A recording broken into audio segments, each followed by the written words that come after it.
Good afternoon, everyone. I'm Sally Harrison with Mesa Chamber, and it's just good to see you all. You know, we used to meet monthly in person, and now we're meeting every 2 weeks because there's so much going on. It's great to have everybody here, and it looks like we've got people continuing to come in, and we'll just welcome them as they come. But today we are honored to have Mayor John Giles here with us.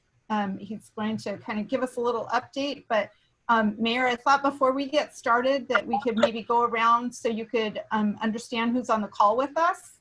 And I'll just maybe go around, and if you could unmute yourselves, I'm going to start at the top of the screen, and I'll just work my way through real quick, just your name and maybe the group that you are with, your organization or your company. We do have agencies, but we also have some business partners with us. So we will start with Peggy Lawson. Hi, I'm Peggy Lawson from the Market Builder. Steve? Hi, Mayor Giles, it's Jenny Hildebrand, and I'm with Grace United Methodist Church. Hey, I'm Keith Lawson with the Market Builder. Great. Linda? Linda Haskell with the Mesa Chamber of Commerce. David? I'm Dave Hughes with the New Leafs Mesa, East Mesa Valley Men's Center. Sorry. Joe? Joe Wilson, Benedictine University. Joe Holmes? Joe Holmes, Heal the Hero Foundation. Javier? Hi, I'm Javier Olivares, pastor at Grace United Methodist Church. Melissa? Melissa Forrester with United Food Bank. Nadia? Nadia Kaligi with Mesa United Way. Anita? Anita Rangaswamy from the Arizona Interfaith Organization. Thank you. Joan? Joan Leafman, Corbin's Legacy. Nicole? Hi, Nicole Magny with Acronis SCS Vets, the nonprofit, and Acronis SCS, the company. Thank you. Kristen?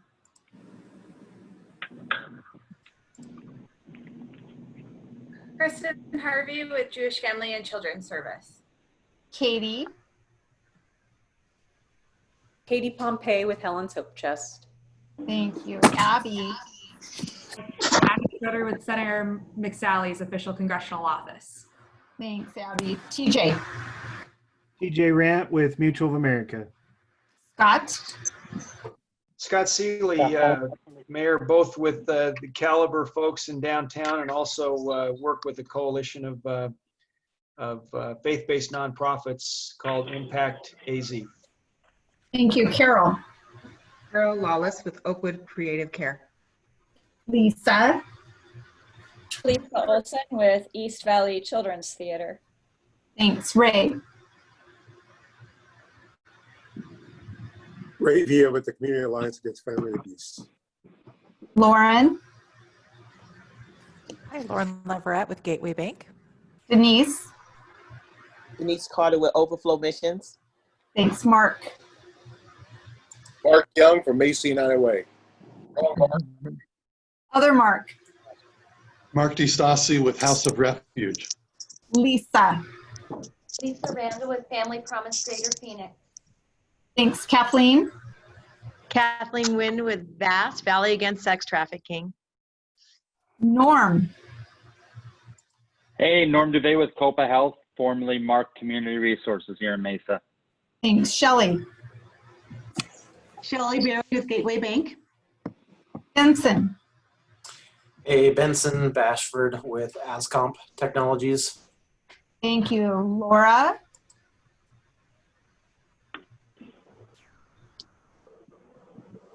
Scott? Scott Collins with Mesa Camp. Thanks. Larry?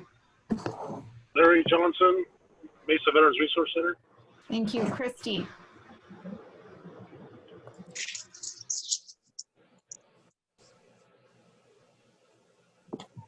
Angel? Angel with Mended Little Hearts. Thank you. Alicia? Hey, Alicia Holmes with Mesa United Way. And then 3127. That's me. It's Rustyn Shara with APS. Hi, Rustyn. Thank you. Okay, everyone. so I'm going to go ahead and turn it over to Mark, and he's going to give just a little introduction about our group and then turn it over to the mayor. Sure. So I'm Mark Young at Mesa United Way. I'm excited to be substitute hosting for Dave Richens today, and it is really great to see all of you folks. Thanks for taking time out of your busy schedules today. I would like to hear from the mayor and how he's doing today and what his office is doing to help out those that are in need, and then maybe have you tell the mayor some of the things that are going on in our community where we're helping people that he may not be aware of. And then a little later on, we'll be sharing, whatever's on your mind, and then any event or thing you'd like to promote with us. That'd be a great thing. So, Mayor, thank you so much for taking time out of your schedule today to meet with us, and it's all yours. Thank you, Mark, and thank you, Sally, for the invitation. This really feels like I'm among friends. I'm proud to say that I know just about everybody on this call and have had the opportunity to work with you in serving our community. So I just want to say again, my message is a pretty simple one. It's thank you. Thank you for what you're doing. Thank you for loving our community. Thank you for serving the people that need it the most. Thank you for having a sense of calling and not having jobs, but having callings that you serve the community, and you're all doing God's work, whether you're faith-based or not. So I just, as a member of this community, want to say thank you. There are, these are certainly amazing and troubling and wonderful and horrible times, aren't they? This COVID pandemic has really taken a toll, I would say, probably on every single one of us on this call and every single one of us in our community. Certainly, it's been more severe on some than on others. Many people in our community have either died or have suffered, terrible, serious illness as a result of this. But for many of the rest of us, it's been less dramatic, but it still has been very significant. Today was I thought a very eye-opening day. Is the first day back to school, and those of us that can remember that from our youth or have had the privilege of having children, going to school. I mean, that's a really big day. But today was so different from every other first day of school that I think we've ever experienced. And to me, at this point, I've got a son who's a junior in high school, but I've got, I think, 5 grandchildren that started school today. And so it's been really fun, touring their homes and seeing their little desks, with their little laptops and getting photographs of what their days were like and asking them how it went. And it was great, but at the same time, I thought it revealed that things are not entirely well in our community right now. People are, I wish our kids were back in school, and having that very healthy, character developing, social, emotional growing experience. So there's, I know I'm preaching to the choir, almost literally here. You are the folks that are on the front lines of acknowledging and responding to the challenges that we're facing. As a city, I think many of you have been our partners in dispersing and utilizing, doing our best, to use the COVID relief money that we've received in the most impactful way in our community. And so again, thank you for the very professional and compassionate way that you've partnered with us on those things. I think as a city, the first thing we tried to do was identify what the needs of our community were so that we could target the resources we had in the most effective way. And through that process, very early on, we realized that food insecurity, was one of the big challenges that we wanted to have some impact on. But also, many of our small businesses were struggling. Many of our small businesses, in spite of federal programs, were just not receiving assistance, or we're on the verge of going under. That would have resulted in a lot of bankruptcies and homelessness and more customers for your agencies. We could tell that our schools weren't ready to respond to the challenge. So I'm proud of the fact that we used a portion of our funds to buy laptop computers for every elementary school kid in the city of Mesa. And today the wisdom of that purchase kind of was evident. I've been working the past few days with our county supervisors on rental assistance programs. The county still has a lot of their money that they haven't spent, and we are encouraging them to do that and to do it in ways that will be impactful in our communities. And one of those is with rental assistance. So the city is going to be increasing our contribution to residential rental assistance programs in order to kind of unlock some of the county funds that we'd like to see spent on that. I think you know that utility assistance has been a big priority in the city of Mesa. So we've got utility assistance programs in place, and many of you are helping us to disperse that money, but there's still a lot more to do there. When the governor's moratorium on evictions expires in October, I'm just scared to death to see what's going to happen. And so that's why we're working on a lot of this rental assistance and utility assistance programs right now to try to get ahead of that, if at all possible. I think many of you know as well that we've really made a significant impact or significant increases in the funding that we're spending on addressing homelessness right now. On any given night, there's about 85 motel rooms that the city of Mesa is paying for in this operation, Get Folks Off the Street.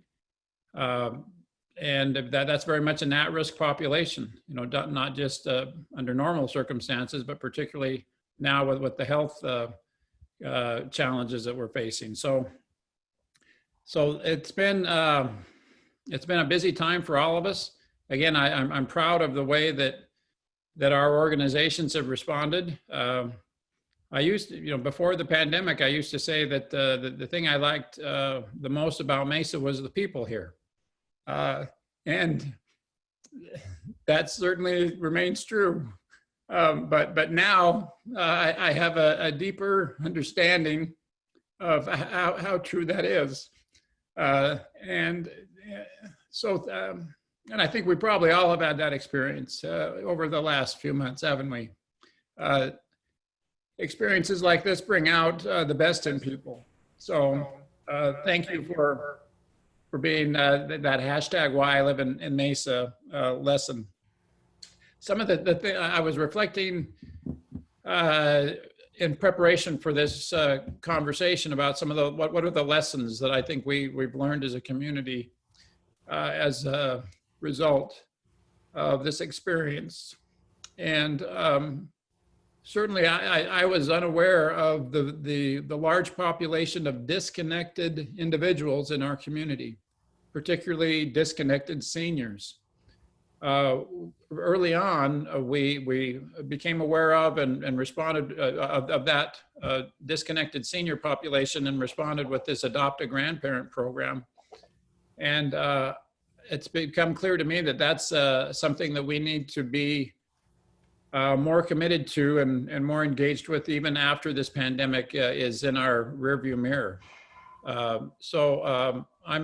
And again, I know I'm preaching to the choir. This is something all of you could have told me, before the pandemic started. But going forward, I am anxious to continue to see us remain committed to our disconnected population generally, but particularly our at-risk disconnected seniors.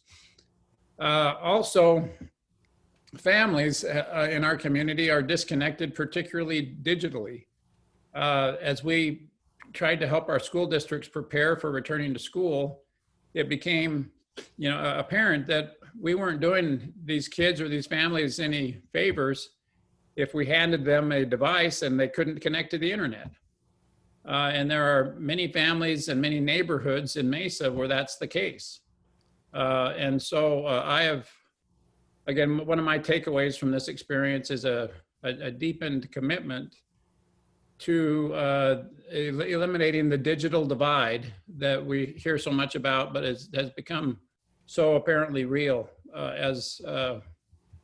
particularly over the last few weeks. But I'm proud to say that I'm not proud, but I'm happy to say that we're going to be able to do that. We'd already previously started working with some technology infrastructure plans to address that challenge in our community. And then again, it all comes back, I think, to food insecurity. After that was certainly a lesson that was driven home to me over these past few months, that it was one of our former school superintendents, Mike Cowan, about 5 years ago, in a conversation that I had with him, said something I'll never forget. He said, "Poverty is doing very well in Mesa, Arizona." And that lesson was, again, has been taught to me again over these last few months, particularly when it comes to food insecurity. So I have a deepened and I think permanent understanding and commitment to making sure that we see and we respond and we care for the many people in our community that have concerns for just the very basic necessities of life.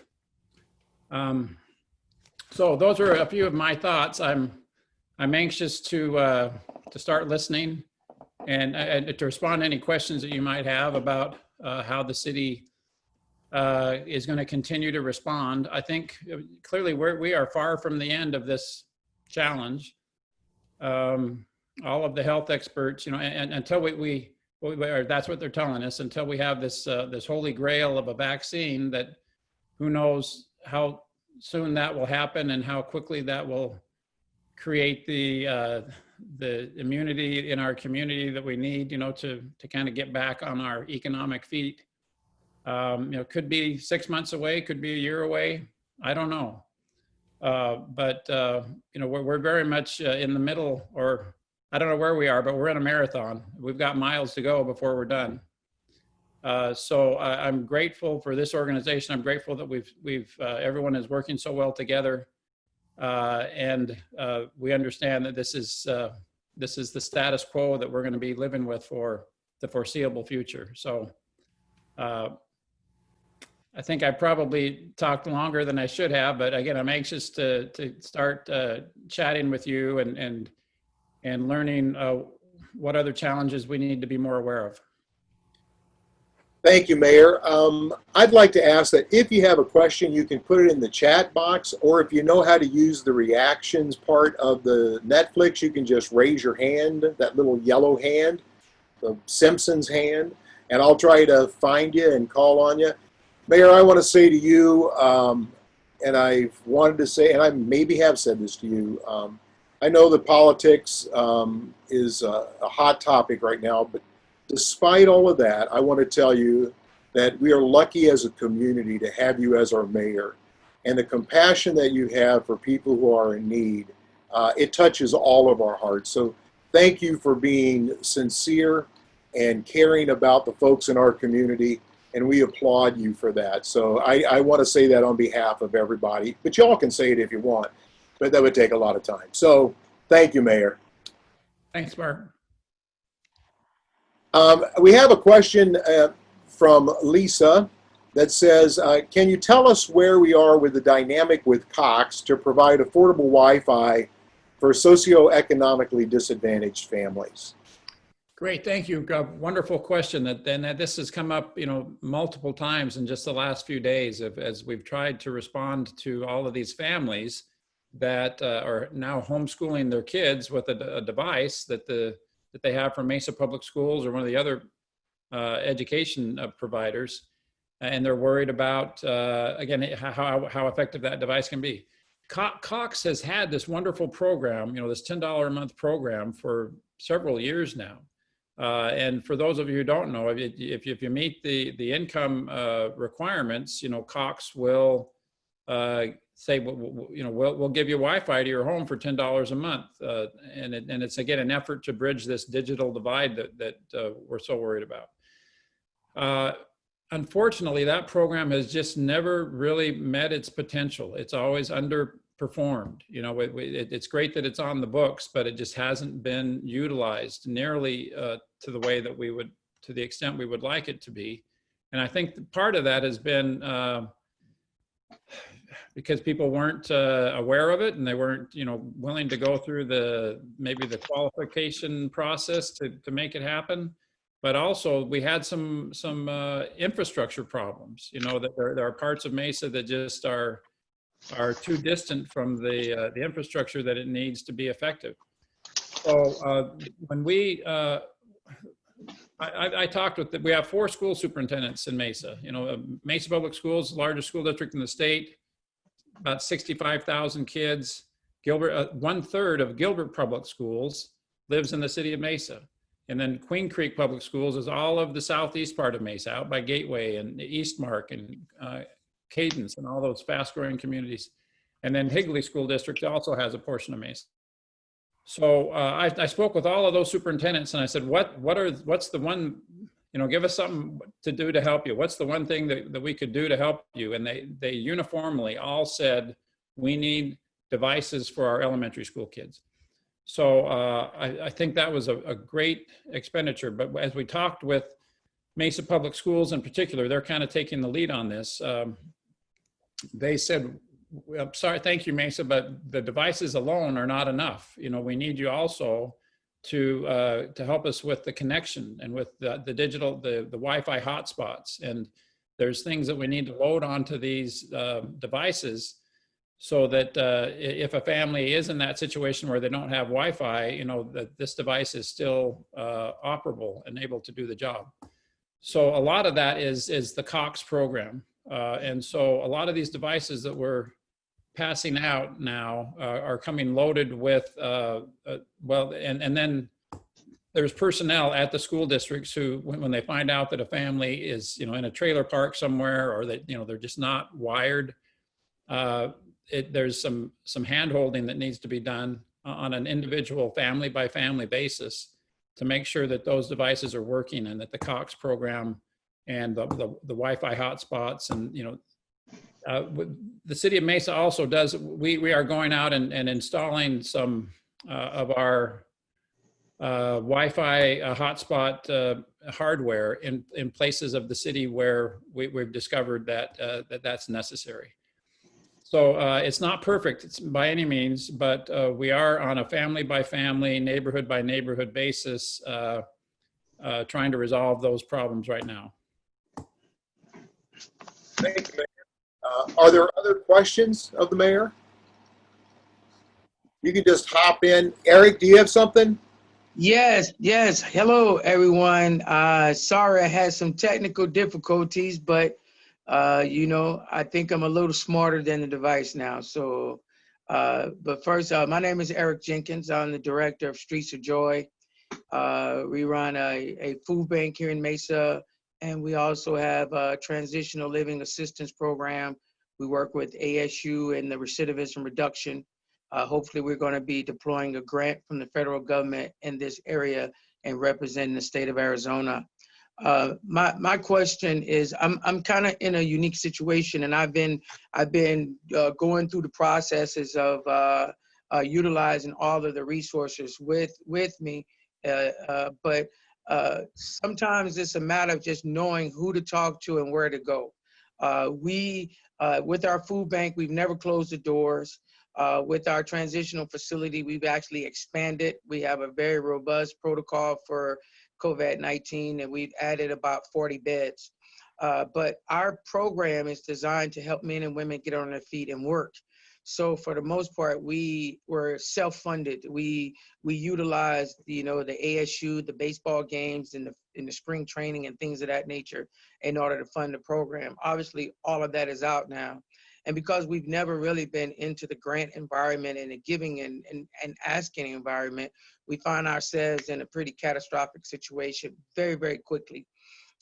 We are trying to utilize all that we can through the SBA, but that's a process. My question is there any way from a government, from a state perspective, that we can have like a landing page of some sort to where someone in the city could try to put together all the types of grants or all the types of funds that we as nonprofits may be able to get and put it in one local area? You know, I don't know how many of us have anyone that's on our staff who does that as a routine basis. You know, I'm finding the difficulty in finding the money. And when I usually find the money, it's already too late. That grant is closed. We're not accepting applications anymore. And so, but the need is still here. You know, the grants are closed, the applications are not being accepted, but we're increasing capacity right now at about 4 to 5% a week.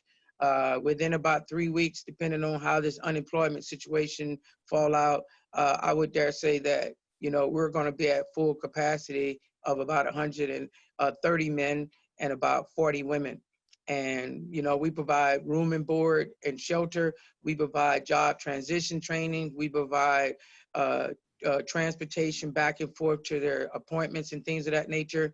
And we also have a you know, grace bed component where we take men and women who are like veterans waiting for their housing allowance, their housing voucher, and we house them for free, or to the degree that we can, a man or a woman that doesn't have the ability to do anything, and we house them for free and go through the process of helping them get their Social Security, disability, and things of that nature.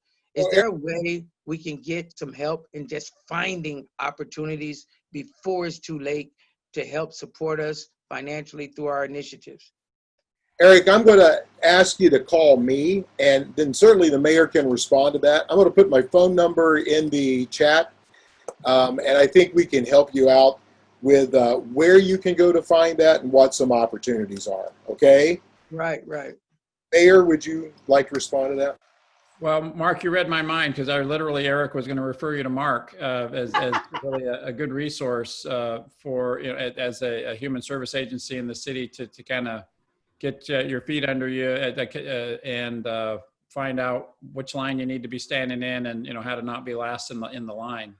I think, Eric, you and I met a few months ago when you were brand new in town, we've been here for a while. We're just at the point now, visibility, where we have a relationship with ASU.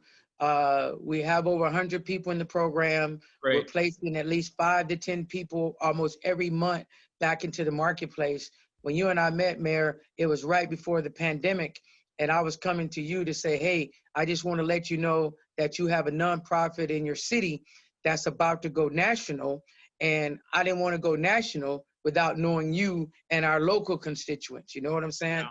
So I wanted to come. It was a great meeting. I appreciate you coming to the mayor's office. And at the time, I think I kind of anticipated that you needed to, you know, be introduced to the folks at the city and the United Way, you know, that are sources of funding for you. So Natalie Lewis was a name that I think I referred you to, that much like the United Way, that the city of Mesa does fund nonprofits, but it's a competitive process because, you know, our resources are unfortunately are less than, you know, the demand in the community. So you do kind of have to learn the ropes, you know, with both United Way and the city as to, you know, what it is that we are looking to fund and when to make those applications.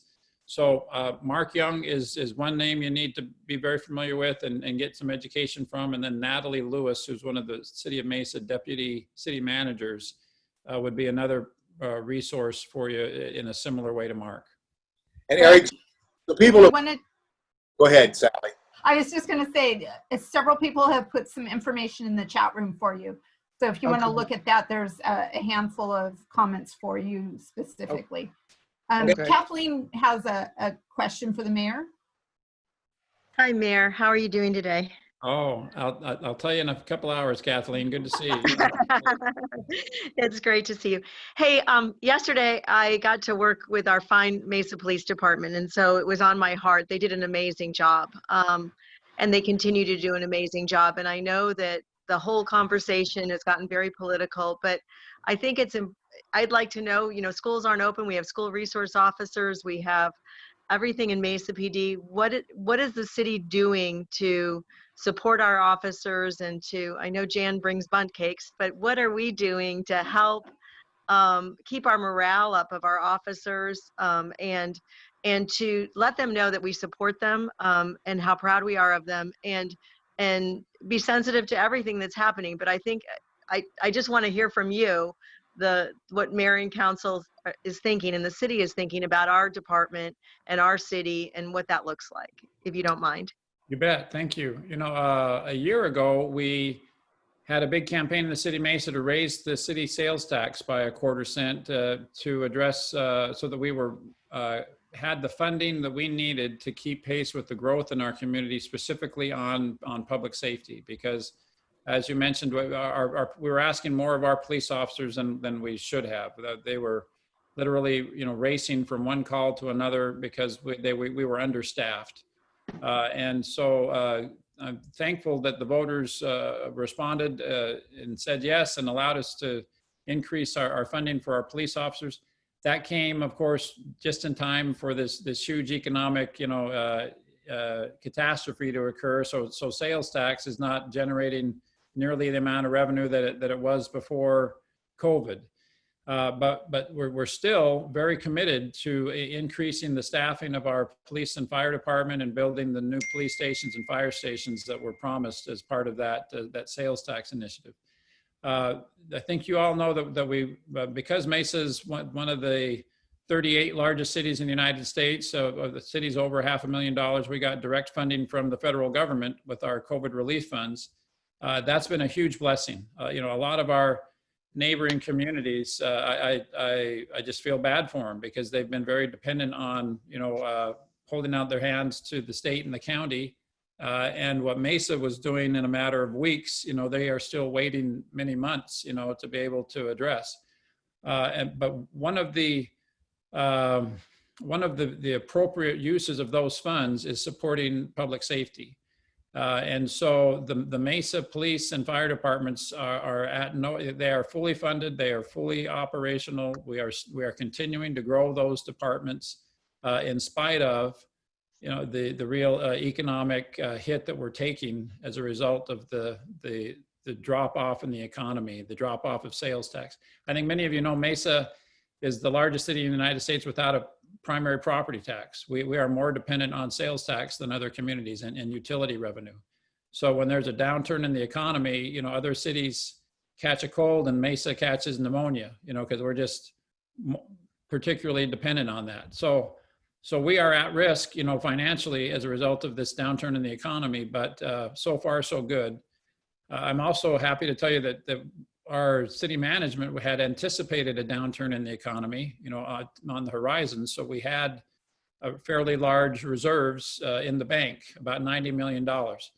And that, so of course the downturn came a lot faster and it was far steeper than any of us anticipated. But still, the Mesa City government and our ability to continue to provide essential services like police and fire, we are in good shape. And so I think our police and firefighters understand that and they appreciate it, and the morale and the support that they're getting is good. Thank you. And I kind of ask a little bit on that same topic, knowing that there may be a big boom in homelessness on the horizon.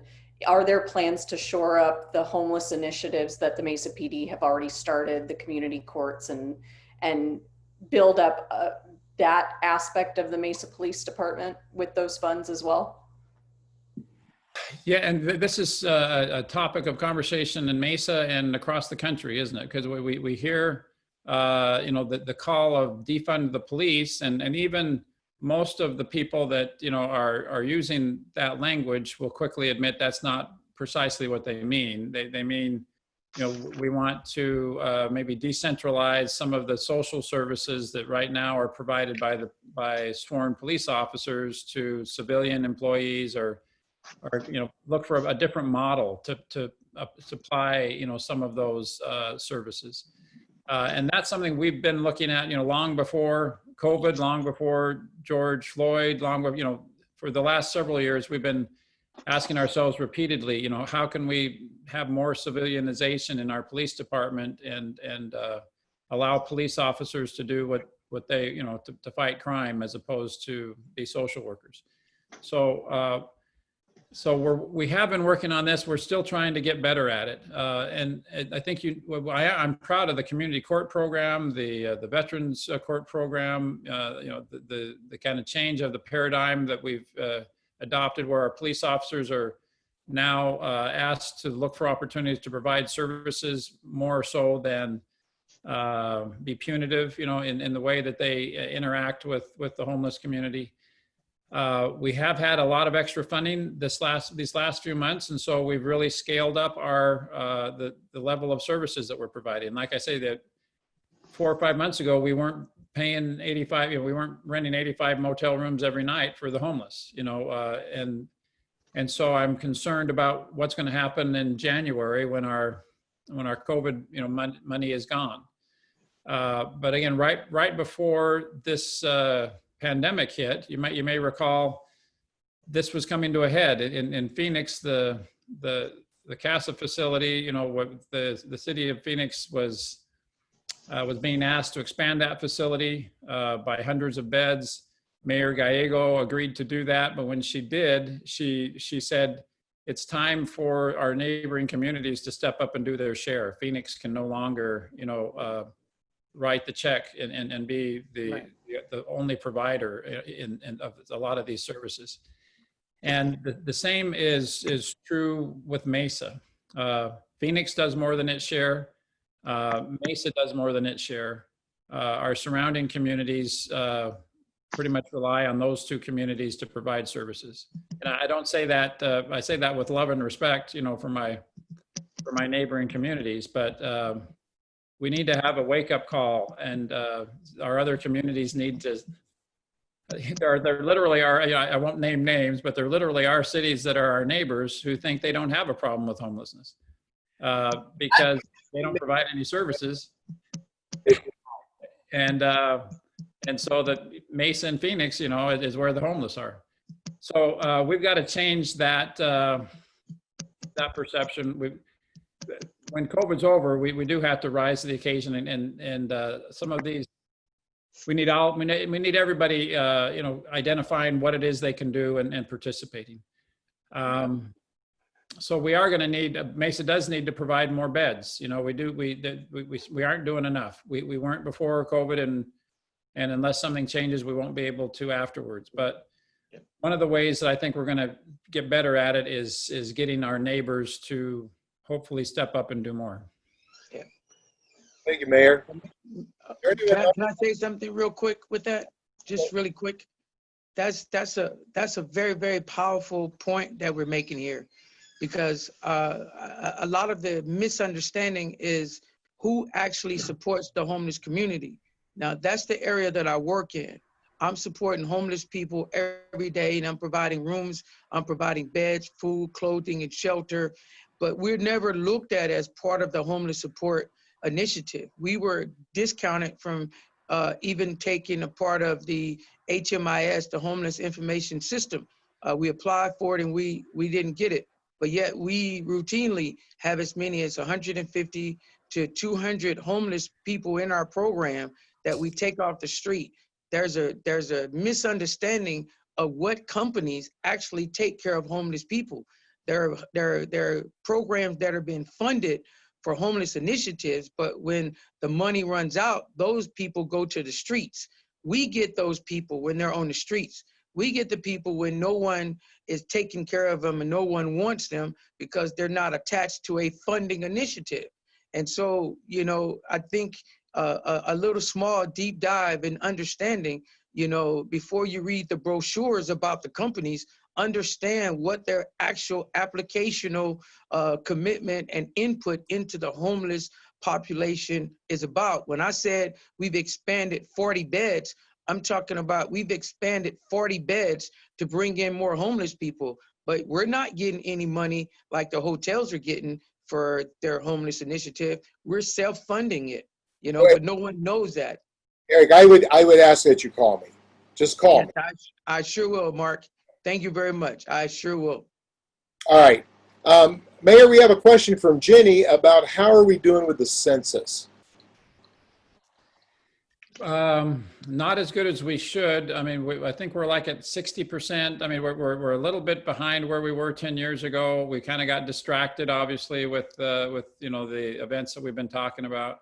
Thankfully, the deadline has been extended to October, and so that'll give us some addition. You know, that's good news. It's also bad news. There's a ripple effect. You know, every time you extend the census, all the things that rely on the census, they get pushed back as well. So it's slowed down a lot of things we didn't really necessarily want to slow down, but still we have more time to work on it.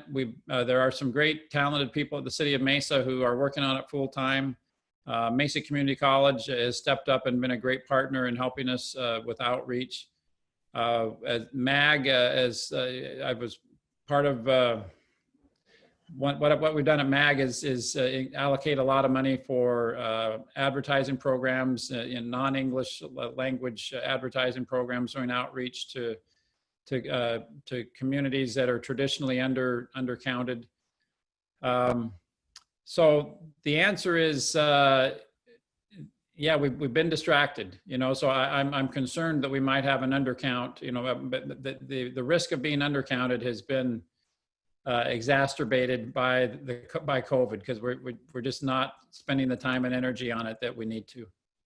So folks, I would say this, Jenny asked, what can we do to help? But here's the deal. I know all of us are using our social media to push all of the things that we need to do, but the communities that we primarily work in are very underrepresented in the census. So if you'd use some of your social media influence and some of your presence to push out the census data, to try to get folks to trust that no one's coming after them if they fill out the census data, and to be a part of that, your voice matters. So if you'd use those social media outlets as a way to spread the word about how important this is for our community, that could be a really helpful thing. And I know a lot of you have done that, but if you haven't, you know, please do.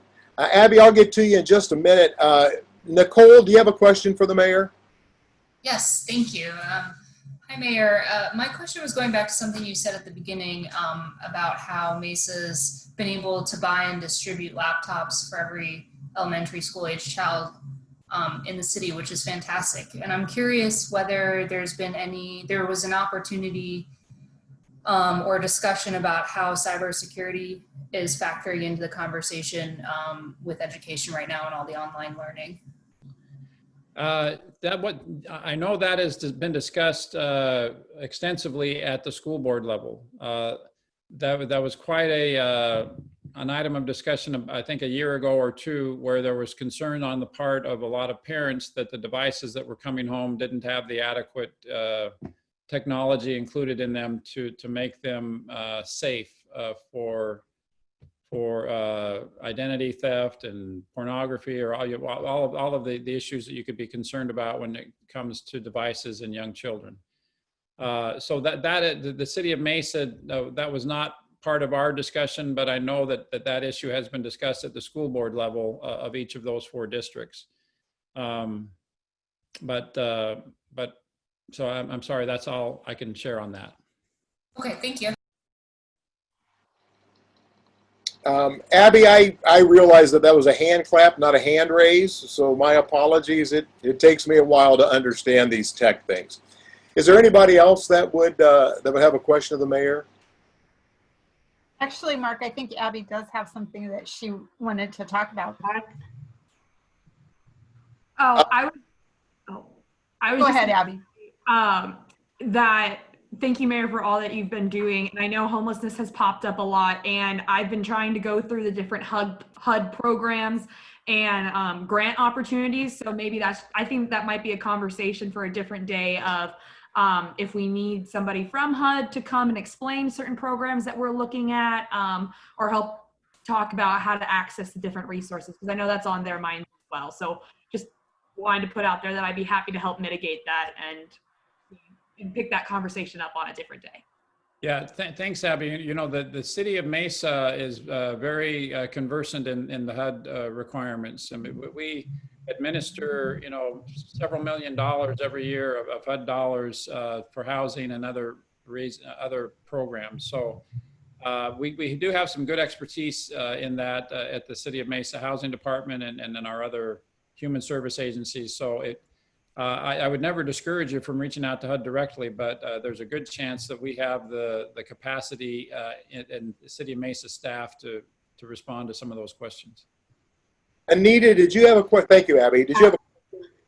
Yes, thanks, Mark. So good afternoon, Mayor Giles. It's good to see you on Zoom this afternoon.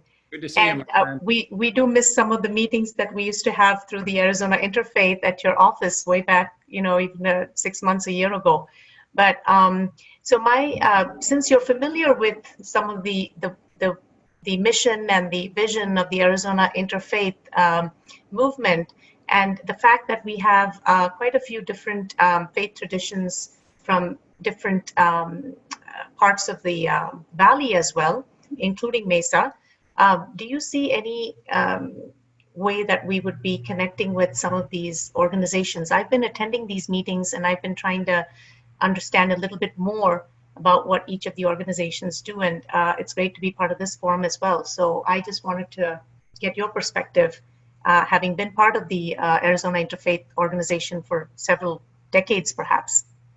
Yeah, thank you, Anita. Anita and I have known each other for years, and we worked together in the Arizona Interfaith movement going back many years. So I appreciate my friend Anita asking me that softball question. You know, every city, many of you probably have heard me say this before, but every city has strengths and weaknesses. You know, Mesa's no exception to that. And one of our strengths is the faith community. And so a lot of the good, and I know a lot of folks on this call are here because you're part of a faith-based ministry or faith-based human service program. So we absolutely acknowledge that and embrace that in the city of Mesa. We very much appreciate, you know, a lot of the food pantries and, you know, just the day-to-day work that gets done in the city of Mesa is done directly through faith groups. So we certainly want to facilitate and help and cooperate and collaborate, you know, with our faith community. A great example of that, I mentioned earlier this adopt a grandparent response that we came up with when we noticed how disconnected a lot of our at-risk seniors were.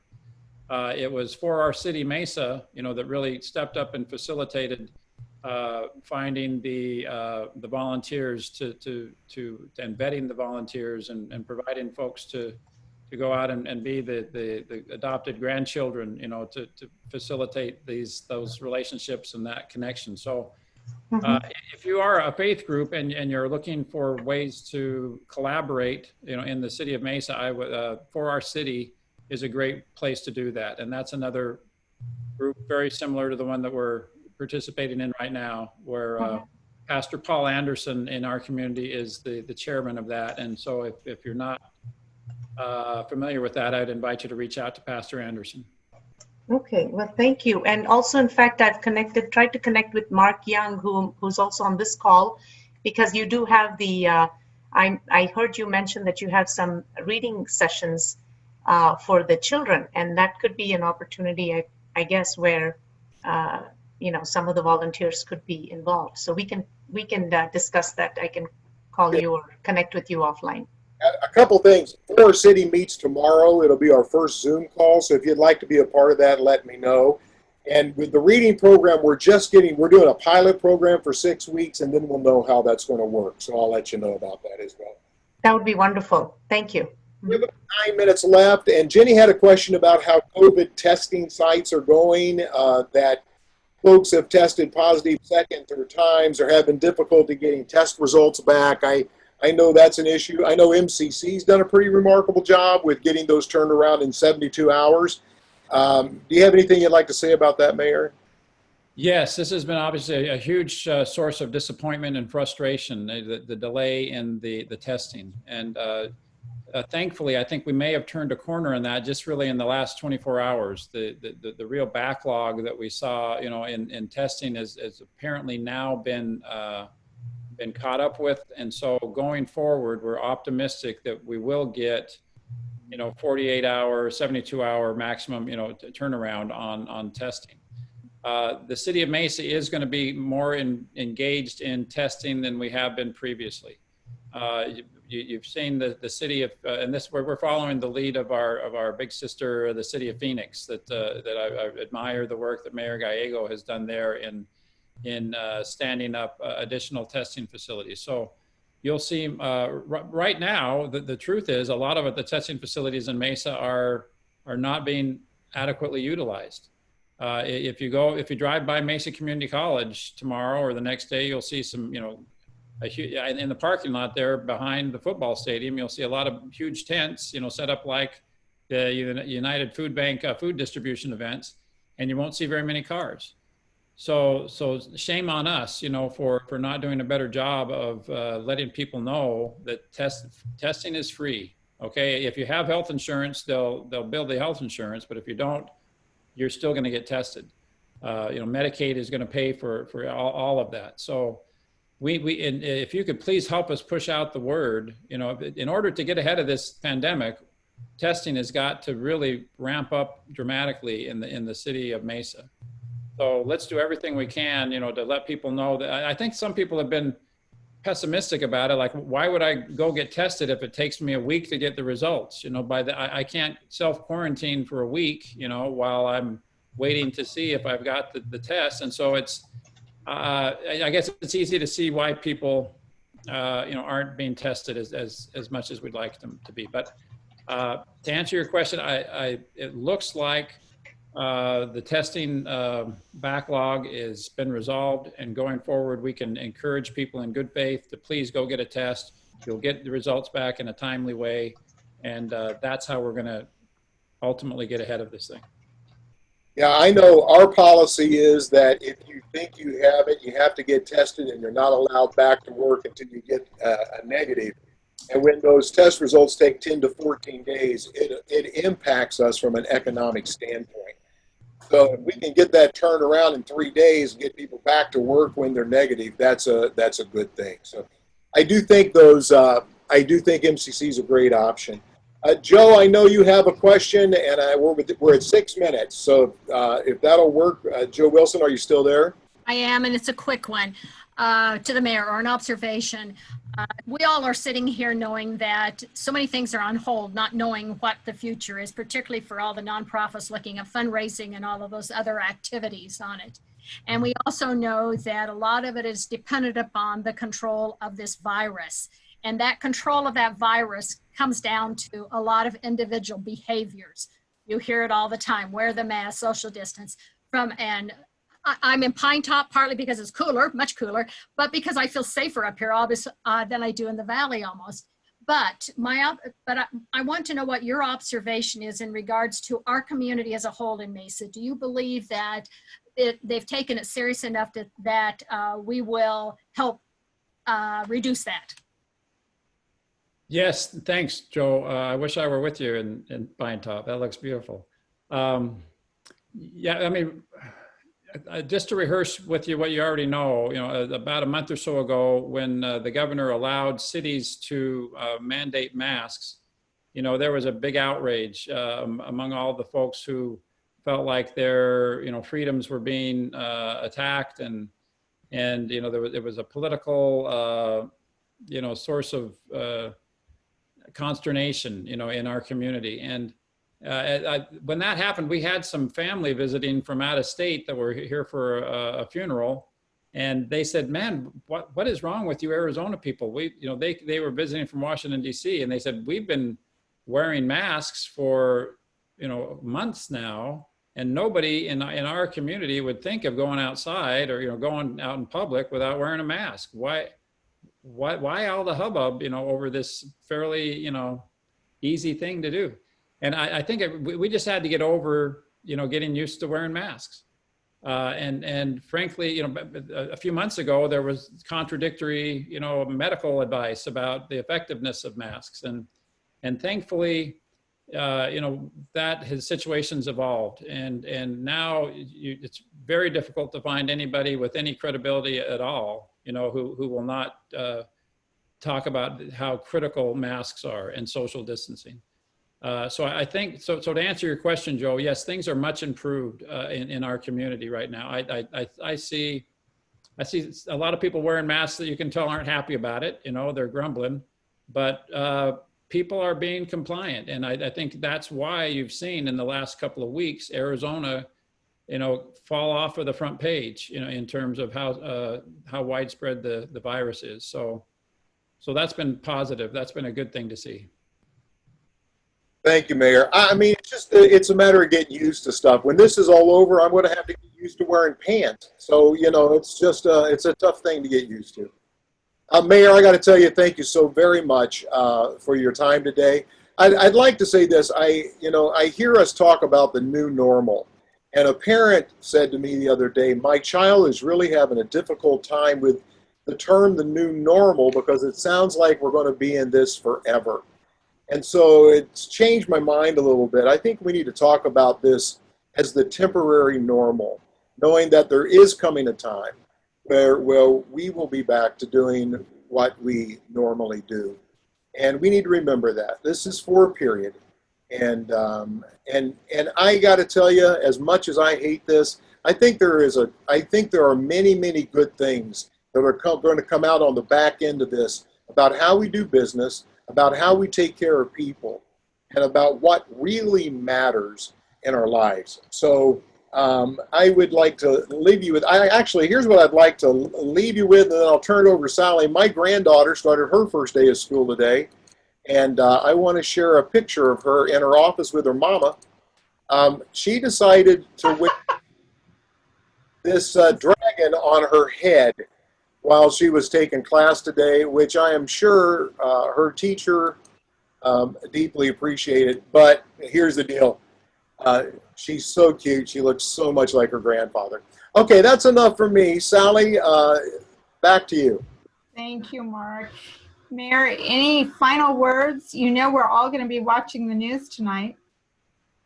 Well, big day. Thank you. Yes, for those who might not, if your lives don't revolve around City of Mesa politics, if you don't know, today is, I'm up for election today. And so in a couple hours, I'll know if you need to suffer through the final 4 years of the Giles reign of terror in our community.